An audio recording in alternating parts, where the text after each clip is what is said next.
Hi guys, welcome back to ABG, Asian Boss Girl, the podcast for the modern day Asian American woman. I'm Mel. I'm Helen. And I'm Janet.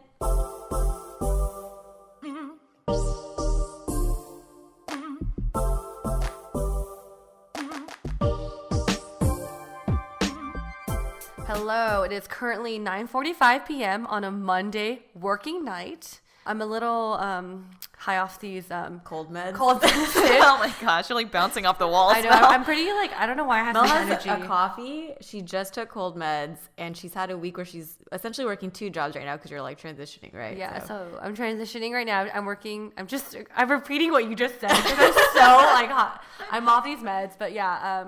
I'm on these meds. You guys, they're legal. They're legal meds. I got them for Ralph. They're for my cold. I have the flu. Yeah, but my Monday has been already crazy. We are tired from work, and it's only day 1 of this week, but we are excited to be recording another episode for you guys. Thank you for sending through your questions. We have a variety of topics, everything from love, romance, and sex to Asian culture questions to work and career, which we get a lot. We do. I feel like this is one of those late night shows where people like tune in. Did you ever listen to the radio shows? Yeah, after hour radio shows. We're like, ooh, we're gonna talk about love, sex, and food, and Asian culture. Oh God, yuck. So one of our first questions is from Madeline. We got an email from her, and she asked us, "Have you ladies heard about the 5 love languages? If so, it'd be a great topic for you guys to discuss." So, Janet, my love. What is your love language? What is my love language? My results are outdated. This was maybe over a year ago. Okay. But my top 2, they tied for, I got an 8 for acts of service as well as quality time. And then the third, where I got a 6, is for words of affirmation. So those are my top 3. In terms of acts of service, what's something that if someone were to do for you, you're like, this is... So it can be everything from practical stuff to maybe less practical, just really sweet little gift type things. I think the best gifts are when people make you something. I had someone bake me a cake once for my birthday as a guy who doesn't bake at all, and I thought that was really sweet. If you make me dinner, if you actively plan the stuff that we're going to be doing, those types of things, I think are really sweet. And also, jumping off from our last episode talking about first dates, you do when the guy takes initiative and plan things, right? Yeah. I was going to say, I realized from the episode, I sound super demanding. I'm never going to find a person. No. After listening it to the 5th, because I was editing it, and then when I listened to the final, I was like, shit, I don't find anyone. There is for sure a man out there who will ready to value you enough to provide acts of service. I totally agree. So, what about you ladies? Yeah. So I am also acts of service. What number? 10. Oh, dang. Wow. I think that's 100% then, right? I don't know how this scale works. Yeah, I don't know either. Service me. And then 7 for quality time, and then 5 for words of affirmation. Oh. And then the other 2 are physical touch and receiving gifts. Mm-hmm. Both are 4. I think that is totally true in my relationship, where I agree. It's if someone does something for you to alleviate your day or to make you feel better, it just feels like that's where the love really is. Yeah. Rather than someone saying oh, you look beautiful today. I'm I know. So Tell me something I don't know. Just kidding. But yeah, I think it's, especially for us because we're so busy, I think when someone does something out of their own time for you, it's oh, that's very meaningful. Yeah. So acts of service. Yeah. That is nice. How about you, Mel? What's yours? Well, I got a 9 for words of affirmation. No, I don't need you to touch me all the time. Actually, my highest one is 9 for words of affirmation. I think you need someone to tell you you're beautiful. Yeah, I do. It's more I like when people communicate a lot, so I need you to overly communicate how you feel to me, maybe.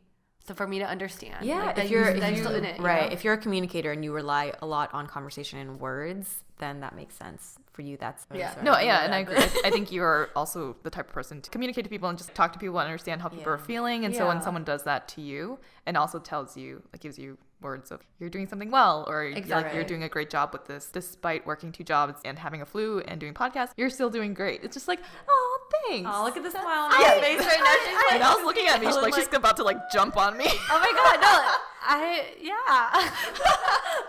That's so true. Yeah, I'm all giddy now. Oh my God, I'm so weird. But no, take a picture of you right now, and that'll be like our thumbnail for this. No, fuck that. I look like shit. No, but that's exactly what it is. I just love when people like affirm what they feel for me in a positive way through words. My second one is quality time. I like spending time with people I really care about. But back to words of affirmation, I just thought of something. The reason why I like getting it or receiving it is because I like giving it out as well. When I care about someone a lot, or even my friends, I speak really highly about them to like everyone I know, hoping they do the same for me. My last three is number 7, acts of service. I think we're all on the same page. Like all three of us kind of That's our top 3. Yeah. Yeah. I don't really need gifts at all. Unless it's food. I mean, you know what I mean? I mean, I think gifts are nice, but they're not an everyday kind of a thing. So maybe that's why the other 3 have more of like a everyday kind of quality to it. Yeah. Right. I would probably swoon more if my boyfriend or like a friend took out my trash and washed my dishes versus giving me like a gold necklace. It's like, oh my God, I took out my trash. Until you get the gold necklace and you're like, damn. Yeah. I'm kind of surprised that physical touch is so low though on our scale. Like it's 4 or 5 for all 3 of us, right? Yeah, I'm a 4. What'd you get? I'm a 4. I'm a 5. The minx. But it's the 4th in my list. I mean, I do like holding hands and stuff like that to show like someone cares. This is so random, but there are times when I was dating someone and I would purposely not hold their hand first to see if they'd make the first move. And when they did, I'm like, oh, he likes me. I actually have never met anyone with a 10 for physical touch. Yeah, neither have I. Right. The gift giving one, some people, it is high on their list. But yeah, for physical touch, I haven't met someone who's. If you're a listener out there and you have a 9 or above for physical touch, let us know. What do you need? I'm curious. I think we know what they need.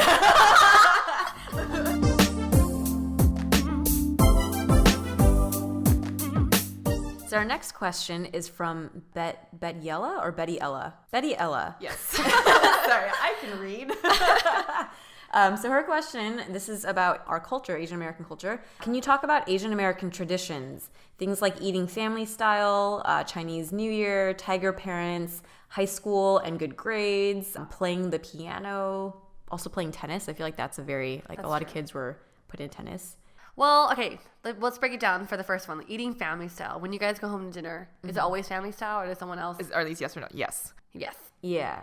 Oh, I was going to say, with our family, we eat family style, but what's interesting about the mixed culture is that everyone, it almost comes up a little bit potluck style. So like parents will cook Chinese food, but maybe my sister brings over something and then I have something else. Oh. And then so we often have like our meals are hodgepodge and it's like not Asian food. It's not American food. It's a little bit of everything. Same here, actually. Oh, like people actually bring food over? Oh no, my mom just cooks random things. Yeah, or they start cooking random things because my dad will like learn something from my sister and I that we like that isn't Asian, and then they like it and they'll cook it. So I think every time I go home, my mom always makes like her Chinese traditional food. So it's always like the steamed fish or like the tomato and egg and like that pork. was my favorite dish growing up. Yeah, tomato and egg with rice. And with rice, and it's weird because they've cut down on rice, so there's never any like rice on the table anymore. I'm like, what happened to my childhood? Oh, yeah, right? That's so weird. My mom started eating this like Korean purple or like this. It's called a kaya rice, like the stone pot purple rice. It looks like it, but it's a little bit different. Yeah, but it's supposed to be. I guess it's like healthier for you. Yeah, that's funny. My parents tried to like do the healthy thing. They just added 1 cup of brown rice to our white rice. I was like, oh, I guess this works. That's a way to ease into it. Right? So it's like a multicolored rice that you get. It's just like literally just tan and white. Okay. No, that's actually it's a clever way to do it. Do you guys use chopsticks when you guys eat dinner? Yes. Yes. Same. Yeah. Do you guys celebrate Chinese New Year with your families? Not anymore. I know it's a huge deal. I just remember when I was younger growing up, like my mom would always play like that like traditional Chinese music, like kind of like opera like, but like super giddy and happy. No, I know. But yeah, she would blast that in the house and also put around like green onions or is it scallions maybe? Oh. And tie that to oranges and just like hang it around the house along with red envelopes. That was like a yearly thing. It was just always very festive, and she like cleaned everything and made sure we had new shoes so we can like stomp out all of the bad juju or whatever it was. Yeah. Wow. That was like a big celebration when I was home. Dang, my family never did that. The only thing we had to do was every year we'd call our grandpa or grandparents in Taiwan to wish them a happy new year. And my mom always says, don't forget to thank them for the red envelopes. Oh, yeah. And my brother and I are like, thanks for the money. But then we actually are really thankful for it, though. So that's what we did. My mom still calls me to remind me if it's like a birthday or a Chinese New Year thing. And it's horrible because as the years pass by, my Chinese gets worse and worse. And literally my conversation with my grandmother is like, hello, like 2 phrases in Chinese. Okay, bye. But so Mel, would you guys still like gather for dinner or things like that, or? I think it's like if my grandpa or my grandma was in California, then we would have a dinner. But if they were in Taiwan, we would just like, let's just have a normal dinner and call grandpa after dinner. Yeah. Like, it'd be kind of more casual. But if the relatives are in town, then we'll do something. Yeah, I think my family, when I was younger, I have memories of more like elaborate celebrations where we would, like my grandmother would put out photos of her father and the father before, and you would do in like platters of stuff. And we would still like have meals all the time. But then as the years have gone by, it's now with my parents and my sister, we just do like a family meal. I still get red envelopes from Aunt and Uncle. No, every time I go home, my mom like gives me a packet of money. I'm like, thanks. You know it's gonna stop once you get married, though, right? Yeah, I think that's a rule, right? Once you, or is it once you have kids? Once you have kids, you start giving it to people. Yeah. That's why I'm not gonna have kids for a while. Okay, so she also asked us about tiger parents. Yeah. And actually relates to high school grades and playing instruments. Like, how did you grow up and how did your parents parent you? Ooh. Okay, well, so for me, my mom was our head of household, so she was the one that kind of directed everything. She never was super, super, like, tiger mom on me, but the thing that she did emphasize was grades. She put me in, like, tutoring after school, so I had to go, like, after-school tutoring on the weekends for math and for English. And I remember in elementary school, before I started tutoring sessions, it was in 2nd grade, she would actually write herself in a journal math problems for me to do after school after my homework. And she will check the answers after I go back home. And I remember I was like, man, but I just want to play with my neighbors. But then no, I had to sit there in the living room and like do her math homework on top of my already math homework. Right. And then afterwards, then I could go play. Yeah. My parents were tiger parents, but at the same time, I think I also put the pressure like on myself. Like when I was younger, I was like a super perfectionist. I don't know why. Like even like I would write a sentence out and then put a period down. But if I didn't like where the placement of the period was like super OCD, I would erase it and place the period again. Like it was like super. I don't know where the fuck that came from because I am not like that anymore. Huh? I was. But I am so not like that anymore. So I don't know where that went. But I do remember my parents would give me these like at the dinner table. They would ask me like a multiplication problem, and I went to the bathroom to calculate it. I was like, hold on, I need to go to the bathroom. And I came back. I was like, 4 times 5 is 20. And they'd give me another one and be like, shit, I don't know. I gotta go to the bathroom again. Yeah. Dang. So I think there was probably some like tiger parenting going on for me to be like that. Oh, yeah. Yeah. How about you, Janet? You know, I always said my parents were really lax growing up, but as you guys are giving these examples, I'm like, yeah, I can relate to this. Right. Yeah. I think it was just very obvious that they value education and they value supporting you and exposing you to like activities that teach you discipline, that teach you like different skills. I have memories of we would have spelling tests every week or whenever, or like math quizzes, and all of my car rides to school, my dad was driving me, was practicing them with him. And then and my mom also did. I was in like summer programs for like English and writing. I almost forgot about these. My God. Right? Yeah. Yeah. So I guess I did. And I also did play the piano. So your parents made you do an instrument growing up? So they actually didn't, when it came to extracurriculars beyond academics, they didn't force a lot. Like I was in dance for a really long time in studio dance, but it was because a really good friend she wanted to go. And so her mom called my mom to try to convince me so she would have a friend. And then it was that same friend that then was in piano. So then I got into piano like kind of through her. But my parents were never forceful. Like I did it for maybe like 4 or 5 years. And then I kind of just was like, I don't want to do this anymore. Like I feel like I'm not able to do other things. And my mom was like, okay, you can just quit. Yeah. For me growing up, my mom actually never put me in any like instruments. Wait. She'll shove you in a recorder. Wait, let me start up. What the Your parents didn't shove you in a piano either? Oh my God. Or a cello? Does she fit in there? This is such a Monday night. Or your mom never made you learn an instrument? Oh, there we go. Man, yeah, my mom never made me learn an instrument. But she did put me in recorders. That's like the cheapest instrument class you could take me into. Yeah. From school, right? Did they have, is that where it was? Yeah. So, because when I was in elementary school, we had this like performance thing called Marching On, where all the schools in the district will perform for like the city. And my mom's like, oh, I want you to be in more acts. So you had to be in recorders too. And I remember during the performance, I had no idea what the hell I was doing. I was like mouthing whatever they were doing and like fiddling with my fingers. I remember one time I was like, you know what? Let me try blowing into this and see what happens. And it came so off pitch. I'm like, I just pretend to like play for the rest of the time. Did you not practice beforehand? Hell no. Oh. Did your mom know? Like, you should have been practicing? The only thing I know how to play on the recorders is hot cross buns. Hot cross. That's about it. In my defense, I was in the dance thing and the singing thing. I can't remember. Remember the Wait, instrument. at the same time as the recorder? And you were also in the recorder? No, like separate acts, like 1 choir, 2 dance, 3 recorders.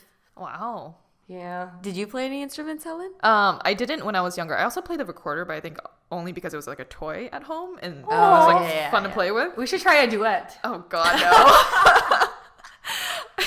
That'd be terrible. But I played the violin in high school out of my own desire to play an instrument. Oh, really? But that sounded pretty terrible. Really? And there were times where I would fake it as well. And I was just like, my bow was not moving at the same pace as everyone else's. So let's just put me in the back. I remember I opted for choir because, you could do the selection of like orchestra. I was like, I think singing is easier. No instruments involved. So let's just do that. Really? I did choir since I was in 3rd grade. But out of choice, I wanted to be a pop star. Oh, like a K-pop star? But back then I was like, wanted to be Britney Spears, so I don't know. So our next question is from V about Asian food. What do you think about non-Asian chefs cooking pho or ramen and charging more than the usual mom and pop shop run restaurants? And will one day Asian cuisine be known for our food rather than the subpar service and not so clean washroom? But I would rather pay less for good food and crappy service than pay more for okay food and amazing service. What do you guys think about that? I agree with that. I feel like the best, most authentic restaurants, like Asian traditional restaurants, are ones that have that like really disgusting bathroom, but really great authentic food. And I'm totally okay with paying less for amazing food and not as good of an environment or not as bougie of an environment. Yeah. I agree. I think it's, for me, growing up when I used to go to Taiwan, that was the protocol. Like, I choose not to use the restroom and or hover over tables to grab a seat. Like, it's just what it was. Yeah. And I think, so her question kind of brings up when we were talking about examples of like P.F. Chang's or like ROC or some of the more, actually P.F. Chang's is kind of an old example, but I guess more recently there has been like a more popularity of Asian foods, right? And so you'll go to these places where they charge a lot and they make it very artisanal and they charge like $20 for a bowl of ramen or something. And Helen, you were saying like it's nice because at least then people are getting to experience Asian cuisine who would not otherwise, right? Right. So yeah, and there's a part of me that feels like, why is our cuisine the one that's super cheap compared to like Italian food, right? I don't know if you guys have seen like David Chang's Ugly Delicious. He talks about, it's actually really interesting because he puts a spin on Asian food. He always brings up Asian food in every episode, and even like dumplings, right? He says like, what is the difference between like a gyoza or a mandu versus like a tortellini or something, right? Everything is a dumpling. It's just a very interesting like spin on it. But one thing that he mentions is that I think from where Chinese food comes from in our culture, it came from like the Chinese Exclusion Act, right? Where people had to like create something that white people could relate to and actually feel like they can partake in Chinese culture that way. So because of that, Chinese food started at a much lower price point. And I think that just continued because now I saw an article recently that said Chinese restaurants, there's like 3 times more Chinese restaurants than McDonald's in the US, which is crazy in terms of statistics. But at the same time, we're like super, I say we as in it's like my food, which kind of is. But it is. It's like completely saturated the US, and maybe that's why also the price point stays low. Yeah. So I think I think the fact that there are more expensive versions of this, some people will say like, oh, it shouldn't be that way. But at the same time, I'm happy that it's getting elevated. Yeah. I would hope that it's coming from someone who is like Chinese or Asian American behind these restaurants that are actually profiting from it, right? And not like a white person who's just trying to capitalize on our culture. yeah. But yeah, I totally support it. But at the same time, would be so down for like the dirty ass restaurant in the corner. I think some of like when there were like P.F. Chang's and like Panda Express that people talk about, I always say if you enjoy that food, like you have to think of it as its own cuisine. It's not meant to be authentic Chinese food. So you can enjoy it as its own. It's like American Chinese food, right? But yeah, I think a lot of the more recent movements they charge a lot more, but it feels more authentic. Like in LA, there's like Pine and Crane. If you go there, that's like one of the kind of like, they've probably upped the prices and stuff, but the food actually tastes like very authentic. Yeah. So it's at least nice that the people that wouldn't get it otherwise get to taste the more authentic versions. Right. Spreading culture. I think that's the only way you can do it because people are afraid of dirty restaurants. This is true. Yeah. All right. So we have a question from Sweet Potato. How do you intend to pass on your culture to your kids? Or something like that, being an Asian American. How or what do you plan to do to keep your Asian culture alive in your life?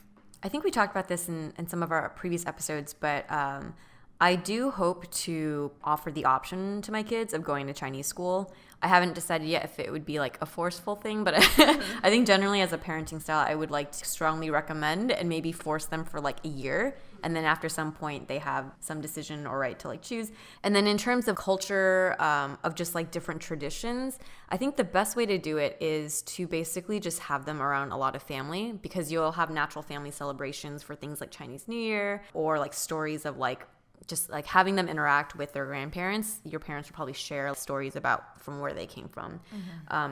In terms of tiger mom parenting, I guess, from our previous question, I never thought I would be, but after we got into those specific examples of like giving your kid a little bit of, or like just promoting education more, like using like dinner time or like car rides to test them on little things, I think I will do that. I can actually see you doing that. Same. I can see the flashcards in your back pocket right now. Oh my God.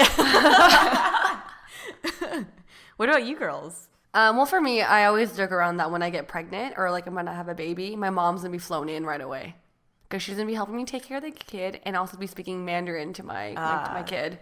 She's the one-stop shop for all of your Asian culture needs. Oh, yeah. And also because like with my dad, he only speaks Chinese. So I feel like just my child will have to speak Chinese to communicate with him. Hopefully my child will be speaking Mandarin and English and whatever language my husband is.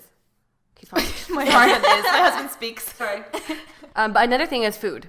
I love cooking Asian food. That's actually what I cook mostly at home for myself. So I would probably integrate that in with my child. Like my cousins, when we were growing up, we had like congee for our baby food. So I might, incorporate that into with my child's meal. Yeah, Tyler's eating congee now. Oh, really? Yeah, rice porridge.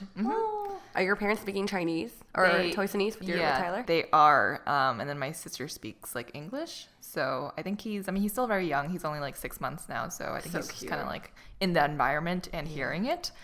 I do think when I have kids, I want to force them to learn Chinese. And I think a small part of that is because I learned Chinese, but not to the extent of how well I wish I could speak it right now. Yeah.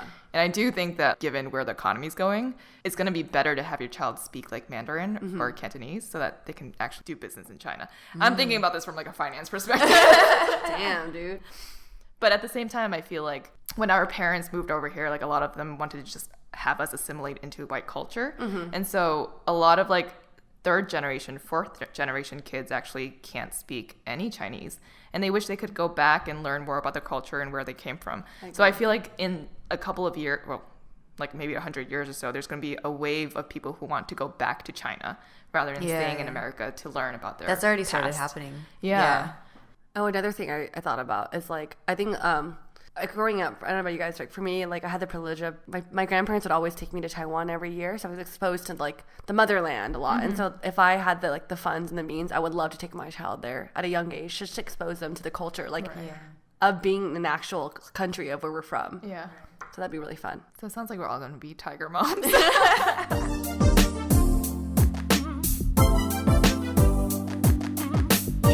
Our next question is going to be career and work focus. It's from El Zanga. Hope I said this right. Says, I have a question for Helen. How do you gain confidence in the workforce? Do you have any advice for females that are entering into the new workforce right now? I mean, I'm sure you ladies are also very confident in your job. But I would say that in order to gain confidence, and maybe this is just for me, but especially at work, it's really knowing your stuff. Like really, really knowing your stuff so that when, a problem comes up, you're not kind of caught off guard and like nervous about things, and you have a broader sense of, okay, well, I know how to attack this question and I feel confident about it. So I think it really does start off with just learning the material. Yeah. Especially at work, so that if you're not confident, then you're not going to want to speak up if you don't feel like you know your stuff, right? That's great advice. Know your shit. Yeah. But I think another thing is like, when you start a new position or like you start work in general, you're not going to know what you're doing because you're going to be trained and it's on the spot learning. It's like a whole new experience, but having the right mentality going into it to be willing to learn. I think when you go into with fear, you kind of close yourself off for this opportunity. You'll be more defensive. Exactly. Right. So when you're more open to like learn and train, I think your employees or your like coworkers will see that and feel like, oh, you know what, this girl knows what she's doing. Right. She just needs to learn the material, and she has the right skills and foundation to take it on. Right. And definitely ask a lot of questions, and just be like a sponge that just like absorbs everyone's knowledge.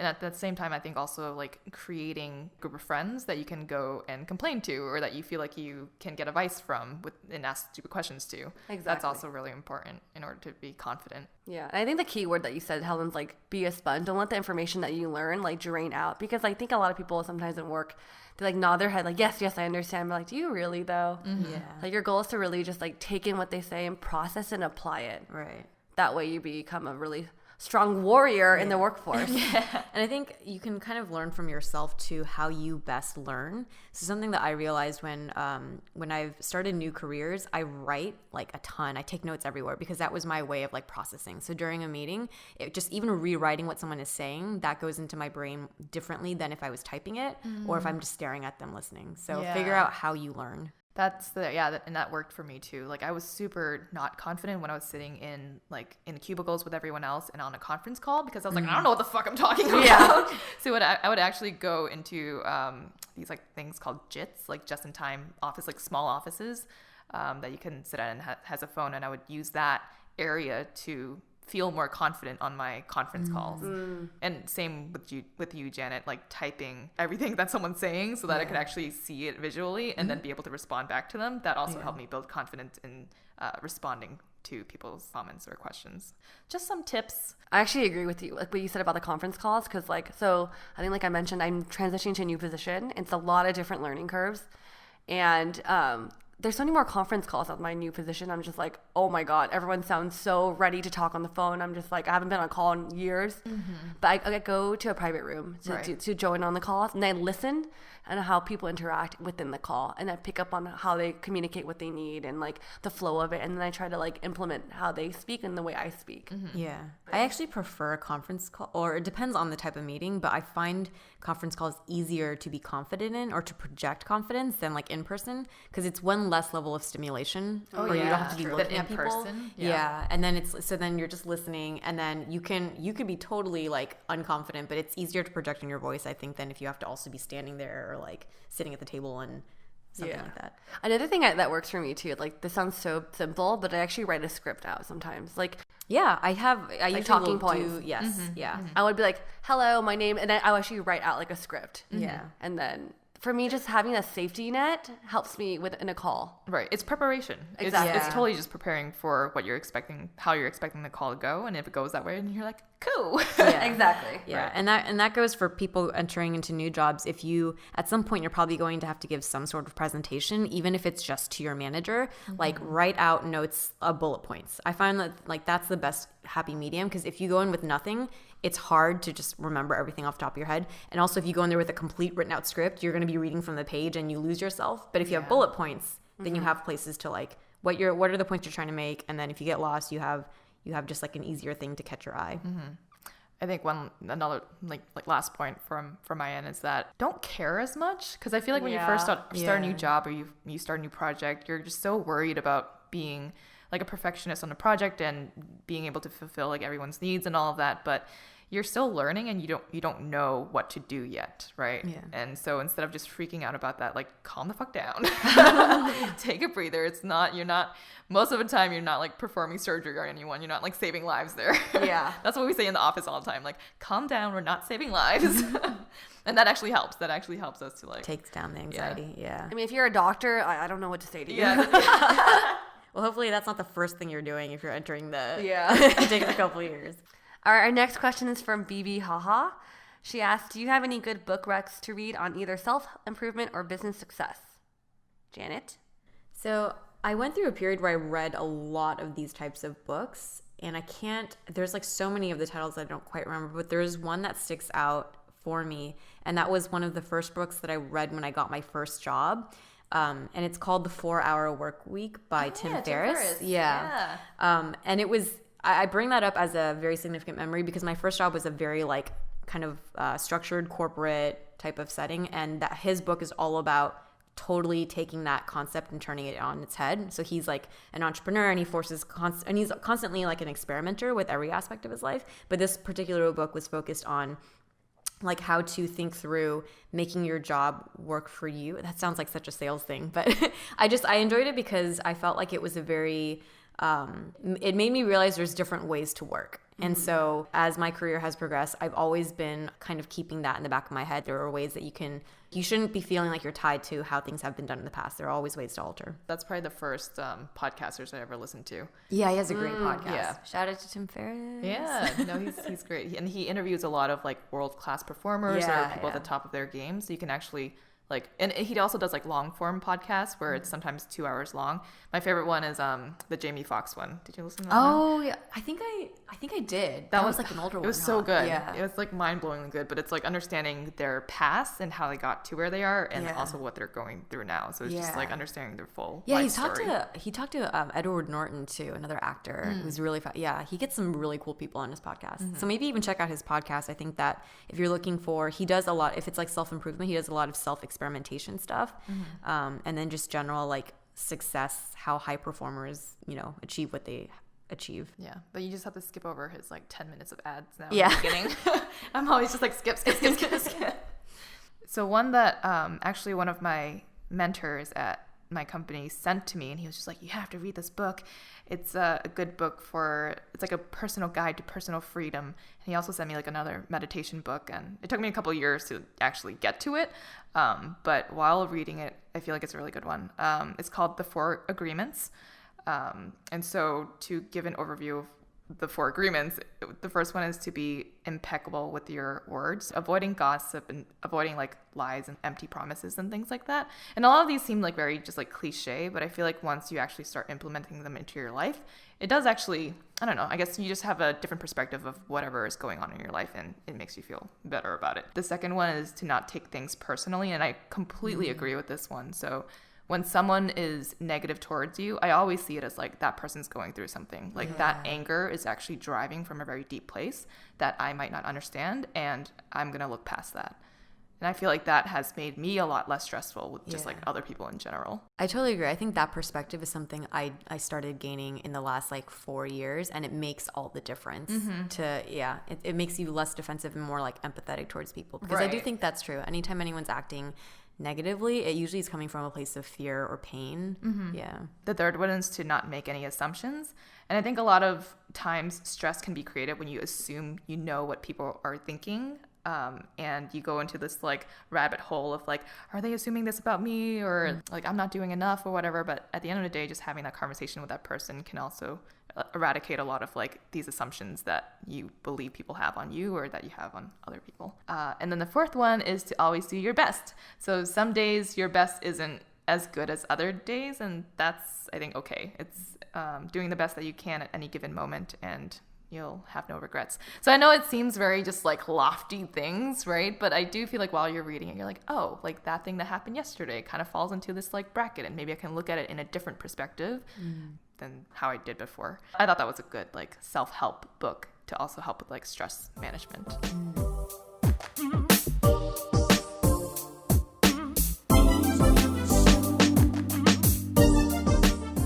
Okay, so our last question that we'll bring up here is from YANG.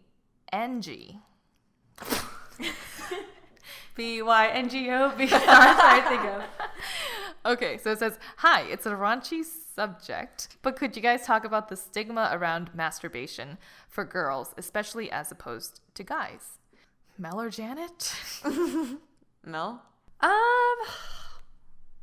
I think there's stigma around masturbation for women because we don't talk about it as much as men do, and like I think through like just movies you always like to like joke around the guys with the one that gets exposed to porn at a young age and they start masturbating, and they don't ever showcase women doing it unless it's in porn or it's sexualized, right?